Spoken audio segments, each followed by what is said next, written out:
Okay, today being the 28th day of the month of February of 2026, to be honest with you, things are getting very interesting and very fascinating as we speak. It don't happen. Well, the president of the most powerful nation of the world and his political cabinet, for the very first time, have spoken on issues we could change the Biafran movement. It will change ramifications. And this will make you happy. It will make yourself leave the comfort of your home, enter your street, begin happy, begin celebrate. So what did they happen? In this video, we shall be giving you a thorough breakdown of every single thing. We don't stop behind the scenes so that you'll be able to understand. We're going to use very simple English and very simple wordings to break them down. Okay, so let's begin. We know Mazi Nnamdi Kanu sent letters. He don't write to Donald Trump before. He wrote to Donald Trump in 2025. That was last year, December.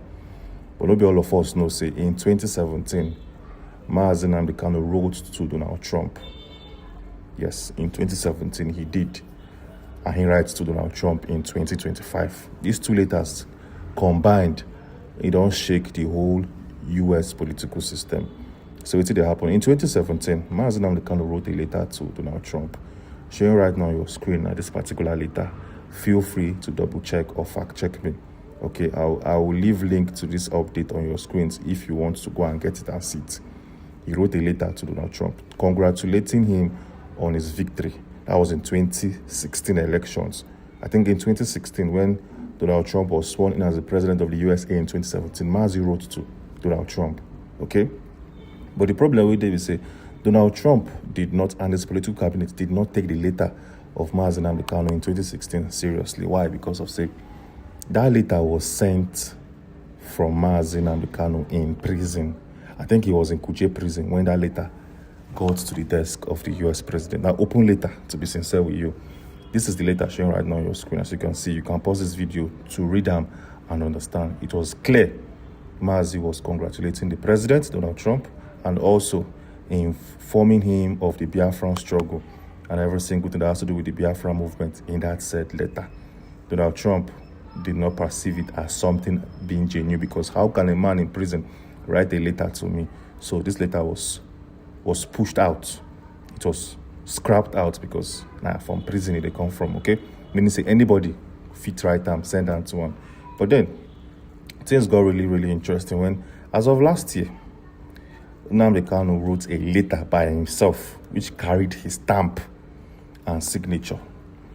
Some of you might be wondering why would Nnamdi Kanu sign to a letter as of last year, December? Now, because of saying 2017, his own letter was disregarded because nobody believed or trusted it was coming from him. Okay, letter was sent by Aloy Jimako through the U.S. Embassy in Abuja through a formal route. The first one was an open letter, meaning say anybody see him, everybody see him. It was available for everybody. But this one sent to the U.S. Embassy was released only by Aloy. But I didn't take a photograph of the letter and post them. Okay, that's something maybe so you don't see over time, countless times. When that letter was sent to the U.S. President as of last year, it was received because it went through the embassy. Okay, in that letter, Mazi Nnamdi Kanu was asking, or he asked for 4 important things. Maybe say, if you follow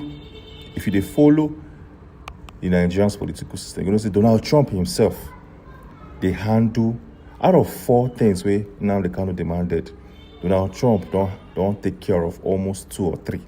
Make I show you. In the letter, Kanu urged Trump to do it. And the first one is launch a U.S.-led independent inquiry into unaliving of Christians and Igbo people in the eastern Nigeria with access to mass graves, military logs, and survivor testimonies. And like we all know, Donald Trump currently gets military personnel on ground to deal with the insecurity in general in Nigeria and insecurity against the Christians, as noted by Nnamdi Kanu. What will be the second one? Convene emergency U.S. congressional hearings focused on the human rights situation in the southeast Nigeria. This one has been done. A lot of U.S. congressmen don't speak about the Biafra movement and the Biafran insecurity. Everything way they affect the Biafra movement, they don't speak about them. The third is to impose targeted sanctions like sanctions against Nigeria and the rest, which say Donald Trump don't sanction Nigeria. But the fourth one, and which don't happen as we speak. The fourth is the biggest. The fourth demand was support an internationally supervised referendum on self-determination for the Igbo people, which he framed as a peaceful solution to ongoing tensions in Nigeria. And this one now, 9 don't begin happen. This fourth one is very simple and straight to the point. Nnamdi Kanu is asking the USA to assist the Biafran people for internationally observed referendum. Not be a referendum will be seen at Tinubu or APC go organize. No. He doesn't want Tinubu to organize a referendum or APC because if we cannot talk, but we know how voting can be in the country. Don't be waiting you vote. Sometimes don't be waiting you vote, they see as results. But he wants international bodies to come together, come together and supervise a self-referendum. Now, what's they happen? Now, things don't kick off because, as we speak, more than 5 to 6 congressmen in the U.S. political system have spoken on the issue of referendum in the Southeast, one way or the other. We'll go through their names and wait till they talk. The very first person, a Republican congressman known as John James, as you can see on your screens. It's in talk.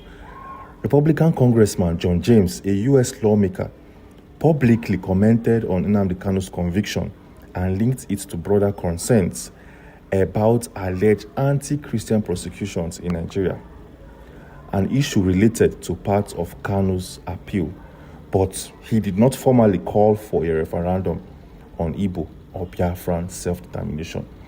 He no speak about referendum directly, but he don't indirectly tell you, say, people of the Igbo region that have been marginalized in Nigeria, we will find a way to help them. He raised that issue up. The second person, a man known as Jarvis Johnson, he represents the state of Texas in the USA. He wrote to the U.S. Congress urging to intervene with the Nigerian government to seek Nnamdi Kanu's unconditional release and describe Kanu as a leading advocate for self-determination. Okay? Now, number 2. We also have a man, a lawmaker also in the USA. We don't also have plenty. I can't, if I see, like I begin go through their names one after the other, we'll feed it tomorrow.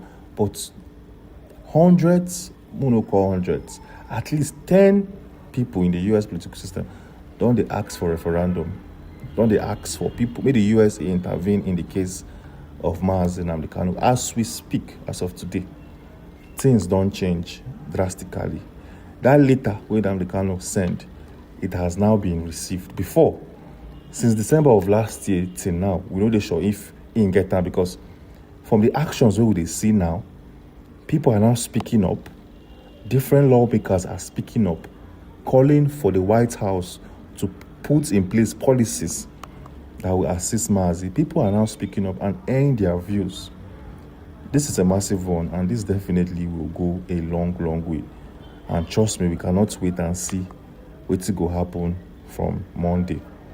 If the U.S. lawmakers are speaking up heavily, if Israeli, the Senate parliament can also speak on the case of Mazi Nnamdi Kanu, if different countries of the world are speaking on behalf of Mazi, they only give us signs, say something big, something dramatic is coming the way of Mazi. And this is not the biggest one. For Donald Trump to allow his politicians speak about the Biafra movement openly, Donald Trump has done something big. This is a first step. This is a first step to the biggest freedom we everybody they wait for. The U.S. political system has now received officially gotten the letter where Mazi Nnamdi Kanu sent, and actions are in place. Donald Trump has done the biggest for Mazi. Some of you will be like, this whole thing no mean nothing. Now we don't see people call for the release of Mazi Nnamdi Kanu. We don't see. We have seen it, but have we seen it in this capacity before? We see the USA and its congressmen, congresswomen go they speak in one voice. Have you seen such in this capacity before? This is big. Like I'll always tell you, Before rain fall, there will be signs. It's either the weather will change or wind. You go perceive some kind of smell in the environment. Now they call rain. Before freedom will come, you will see signs like this. So if you think this is small, wake up from your sleep and smell the coffee. This is big. This is a game changer. And Mazi Nnamdi Kanu should go and rest and be rest assured that people there in back. People will want them to live here in day plenty. How many? Okay, you guys called him a terrorist, but you called Nnamdi Kanu a terrorist. How many terrorists in the world? You don't say the whole world is speaking and calling for their release. The USA will not allow its politicians call for the release of any terrorist will be a terrorist. It's one thing for you to be called a terrorist and you are not. The US will not allow its politicians call for the release of anybody who go dent the country's image. This is to show you that Mazi Nnamdi Kanu is not who they claim he is. If he was that person, nobody will call for his release openly. A state governor in Nigeria will not go and visit him. Everybody will detach themselves from him. Everybody will leave. Everybody will move away from him. And so he be. And so he be. I'll tell you the truth. See this guy with the UK prison, Ike Ekweremadu, that did some organ harvesting, that tried to do organ harvesting. Tell me, how many politicians in Nigeria don't travel go see him? How many politicians, on their own free will, no be on the delegate of the president though, because Tinubu don't send delegates before to go and discuss with the UK government. No be from Tinubu. I'm asking, how many independent politicians don't leave their duty post, travel to the UK to visit this man? How many politicians in the USA have spoken for the release or called for the release of Ike Ekweremadu? Nobody will speak for his release now. Because what they say he do, and something he tried to do, that is, he was linked to organ harvesting. And so it just be, nobody will ask for his release. Even you watching this video, I never hear you ask me they release that man. I never see him before. Because what he do, what they say he do him. That is why he's serving his time there. And so it just be, nobody will go and associate themselves with somebody with the guilty of a crime leveled against them. That is why the whole USA are speaking in one voice, calling for the release of this man. And as we speak, it's going to happen. It's going to definitely happen. So you all should get ready for the release of this man, for the release of Mazi Nnamdi Kanu. That day is coming very, very soon. And as you can clearly tell, everybody, they wait patiently. Because the processes don't they happen, and they happen in real time. After I was arrested, I was taken to Abuja. I was confined to a very tiny space. I was chained like a common criminal. I was handcuffed. They tried to break me, but they know that that is impossible. They can attest to it. They mocked me that I will rot in jail. Some prayed very fervently, those who are against Biafra, agents of darkness, that I should die in jail. But the walls of prison and detention couldn't keep me. I told Jibril, or should I say Buhari, before he died and was buried in Saudi Arabia, that he was a madman. I called him a madman in his own court because I know that he cannot do anything about it. Chukwukikabiyama sent me and not man, so there is nothing any human being can do to me or to the wider body of IPOB for that matter. And as I keep saying, Tinubu is the modern day Afonja in Yoruba land. And he will destroy, because for his sake, the Yoruba race will be in a very serious mess unless they abandon that idiot now. I call him an idiot with every reason in the world. A fool, a certificate forging criminal, a drug pusher in Chicago. Go and do your research on Tinubu. A drug pusher, a kleptomaniac extraordinaire, a thief of unimaginable, a living rogue, a stealing machine All of you were there during election. Bank bullion van that used to carry money went to his house. All of that, Jagaban must go. A thief. He's also a murderer. He was instrumental in the slaughter of young Nigerian youths at your so-called Lekki toll gate. Have you all forgotten? Black people. Sure, now don't hear and listen and think. Drop your opinion at the comment section. Your opinion is really needed. Don't forget to click the subscribe button for more updates. Don't forget to share to everyone so that they go see what they go on and the welcome development from the US and from. In fact, the time for Biafra has come. That's only what I can say, because if you look at the body language of every leaders right now, you go see say all of them know say time for Biafra has come. So for them to accept the fact, now be the problem. So I'm not going to just talk much. Make sure you share this video and don't forget to click the subscribe button for more updates.